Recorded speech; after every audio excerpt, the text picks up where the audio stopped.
क्या आप जानते हैं कि जब कृष्ण ने पृथ्वी छोड़ने का निर्णय लिया तो उन्होंने अपनी अनेक रानियों में से विशेष रूप से सत्यभामा को एक गहरा संदेश दिया?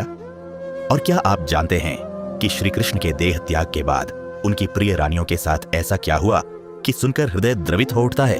किसी ने योगाग्नि में स्वयं को समर्पित कर दिया, किसी ने वन में तपस्या की और कुछ मार्ग में लुटेरों के हाथों बिछड़ गईं।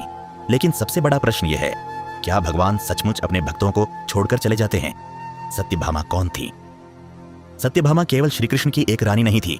वे तेजस्वी, स्वाभिमानी, साहसी और अत्यंत प्रेममयी थी। वे भगवान को अपने पति, मित्र, प्रियतम और सर्वस्व के रूप में देखती थीं। सत्यभामा का प्रेम अत्यंत अधिकारपूर्ण था। वे चाहती थीं कि श्री कृष्ण सदा उनके साथ रहें। लेकिन प्रेम का सर्वोच्च रूप अधिकार नहीं, समर्पण है, और यही शिक्षा उन्हें अंततः प्राप्त हुई। यादव वंश के विनाश के बाद श्री कृष्ण ने समझ लिया कि उनका पृथ्वी पर अवतार पूर्ण हो चुका है। वे वन में गए और एक पीपल वृक्ष के नीचे ध्यान मग्न हो बैठे। उसी समय शिकारी जारा ने उनके चरण को हिरण समझकर बाण चला दिया। भगवान ने मुस्कुराकर जरा को क्षमा किया और अपनी दिव्य लीला समेट ली। भक्तिपरक कथाओं में वर्णन आता है कि श्री कृष्ण ने सत्यभामा को समझाया, यह संसार परिवर्तनशील है, शरीर नश्वर है, पर प्रेम और आत्मा शाश्वत हैं। उन्होंने बताया कि जो उनसे सच्चा प्रेम करता है वह उन्हें कभी खो नहीं सकता, क्योंकि भगवान का सच्चा निवास किसी महल में नहीं, भक्त के हृदय में होता है।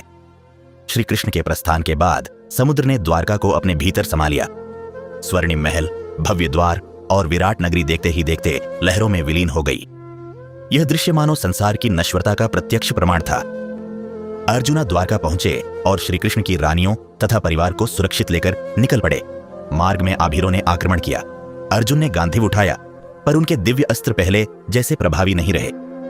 यह संकेत था कि श्री कृष्ण की लीला समाप्त होने के साथ एक युग का अंत हो चुका था। रुक्मिणी उन्होंने विरह सहन न कर पाने पर योगाग्नि द्वारा देह त्याग किया।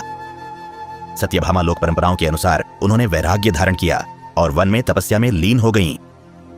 जंबावती और अन्य रानियां कई परंपराओं में वर्णन है कि उन्होंने भी योग बल से देह त्याग किया या तपस्या का मार्ग अपनाया। 16,100 रानियां उनके बारे में विभिन्न पुराणों और कथाओं में अलग अलग विवरण मिलते हैं, पर सभी वर्णनों का सार यही है कि उन्होंने कृष्ण विरह में सांसारिक जीवन से विरक्ति धारण की। संसार की हर वस्तु नश्वर है, भगवान का प्रेम शाश्वत है।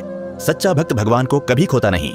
विरह भी भक्ति का सर्वोच्च रूप बन सकता है। जब श्री कृष्ण पृथ्वी से चले गए तब सत्यभामा ने जाना कि भगवान शरीर से दूर हो सकते हैं, लेकिन हृदय से कभी नहीं जाते।